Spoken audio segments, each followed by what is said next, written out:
To some people, the last few rounds of their fantasy draft does not matter. They don't care who's on the board, and they're just picking guys. They're getting a kicker. They're getting their defense. They're ready to move on with the draft and start their season. But there are some players available in the double-digit rounds as we're approaching the end of our draft. Depending how deep our draft. Some drafts are deeper than others, but in your basic redraft league, there's still some meat on the bone that you can take advantage of. Players with upside. Players that, if they get an opportunity, can help you win your league. You may be looking at the next David Johnson. You may be looking at the next rookie wide receiver that blows up.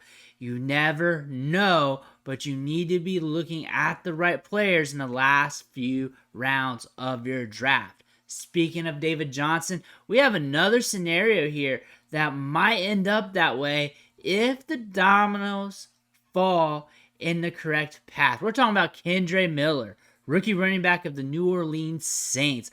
Very fascinating prospect profile coming out of TCU. He was very productive last year, really ran rampant in the Big 12, has good size, adjusted athleticism, plays well between the tackles, has good burst, looks great on film. Had that injury, really slowed himself down during draft season because of that.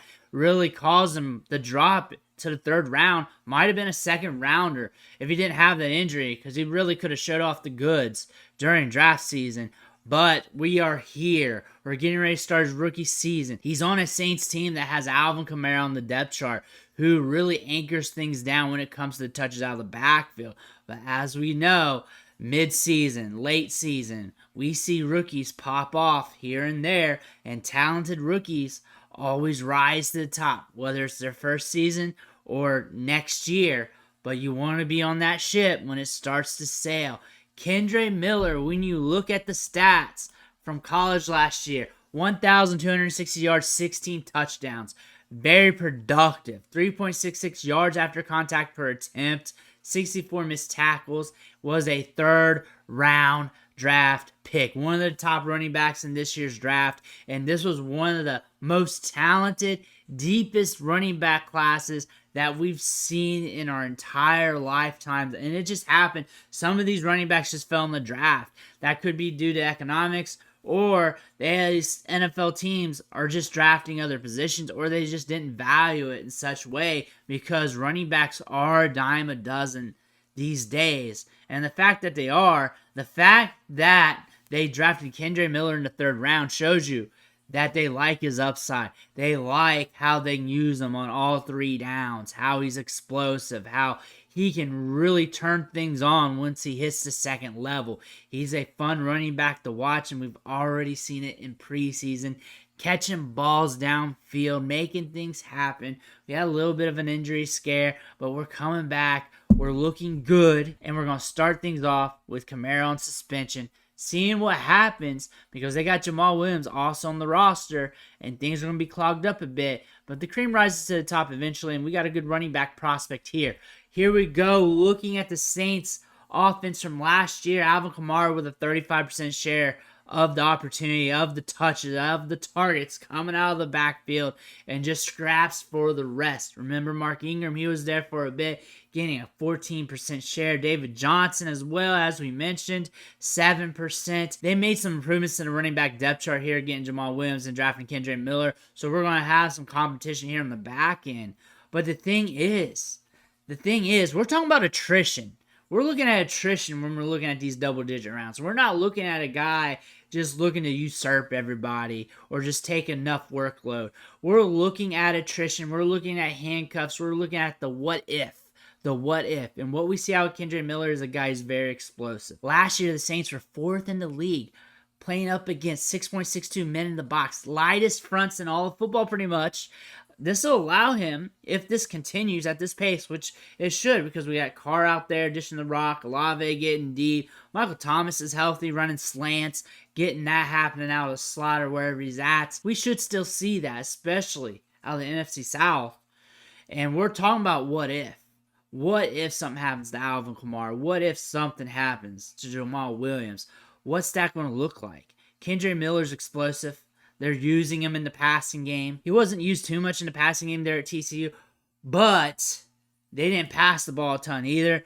Max Duggan was that quarterback. Say what you want to say about that, but we look at his profile. 5'11", 215 pounds, has size to get it done. Drafted early in the third round, too. Not just a late jabroni third rounder. 308 in the draft. He's 21 years old. He's explosive. Older running backs tend to wear down, tend to have some injuries crop up here and there. Kamara only played 14 games last year. Who knows what's going to happen? And did I mention he's free? 15th round ADP. 15th round ADP. It doesn't even matter if he doesn't play. The sunk cost isn't there. If he's not seeing the field, if Kamara's running strong, catching balls out of the backfield, doing his thing, looking like Kamara, and you need to drop Kendre, what's the big deal? You know what? You might be picking him up off and on, off waivers. Look at the price here. A lot of people are going to do that with some of these rookie running backs, some of these backup running backs who are talented. We have a lot of talented backup running backs in the league right now. And they're going to get their opportunities off and on throughout the year because the running back attrition's real. We see that every year. It happens a lot. What are we going to be doing with Kendre Miller here? You're going to be taking your shot. He's a flyer. He's so cheap. He's so cheap. And you need him due to the unknown upside. If he sees the field, he might hit on you. For zero and hero RB teams, he's just another running back you're drafting. You're loading up with those cheap running backs, and he's a cheap running back that you want to get there in the 15th round range because that upside is huge. He's one of the better backup running backs in the league that you want as a handcuff, as a what-if scenario. You need running back depth. You're looking at 15th round or so. He's a guy you want to look at due to the upside, and there's potential spike weeks even because of how explosive he is. He gets a few carries, and that might be it.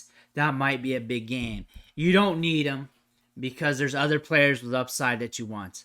In this part of the draft, you're chasing upside. In this part of the draft, there's no consistent players. In this part of the draft, you're looking at backups. You're looking at wide receiver 3s and 4s and good offenses maybe a wide receiver 2 and a slower paced offense. You're not looking at top tier players anymore. So stop thinking about Kendre Miller as what if this, what if that, what if Kamara this.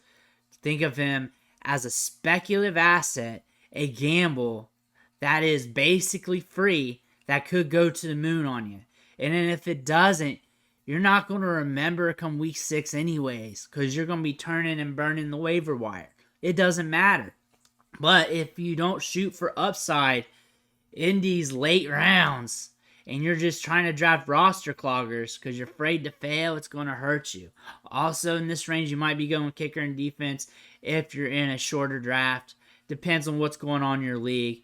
But again, the main premise here, and it's not just Kendre Miller, it's shooting for upside. And you need to be shooting for upside once you get deep in these double-digit rounds. Round 13, 14, 15, 16. You need to be thinking, if this guy shoots off to the moon, will this guy help me win my league? And if it does, draft him. And that's it. That's the premise here.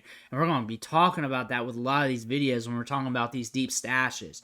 We want to turn and burn on the waiver wire. We want to do that. We want to be active once we get in season. We do not want to contemplate with roster cloggers and waivers. We want to be able to make that decision, take that drag on our portfolio. When I mean drag, I'm talking about an asset on our team that, we kind of like, but we know they're not to spec. They're not getting opportunity. They're going to sit there on waivers a little bit anyways. Maybe somebody picks them up, but no big deal. But I'm going to get this guy off waivers. It's not going to hurt me if I drop this dude. I'm going to do this so I can help my team. I can turn and burn. You want to turn and burn your rosters here with the waiver wire. And the best way to do it, shooting for upside. And if that upside hits on your team, you're in the money. You're in the money huge. You're winning your league. You're winning your league, and that's what you want to do. Sometimes it's late in the year. Sometimes it's mid-year, and you want to just juggle these players, and that's the best you can do. Do the best what you can with that roster, but you're not going to be able to if you're just drafting roster cloggers who are doing okay, getting you 10 fantasy points a game. They're sitting there on the back end of your bench. You want to make sure you're shooting for upside here in the latter part of your draft. This main premise here. Shoot for upside. Don't be worried about the what ifs. just the what ifs if they hit for you, because that's what you need to be thinking about. Let me know what you think in the comments below. Who is that shot you're taking on? Who's that upside play? I want to hear about it. Make sure you hit that subscribe button. Catch you on the next video.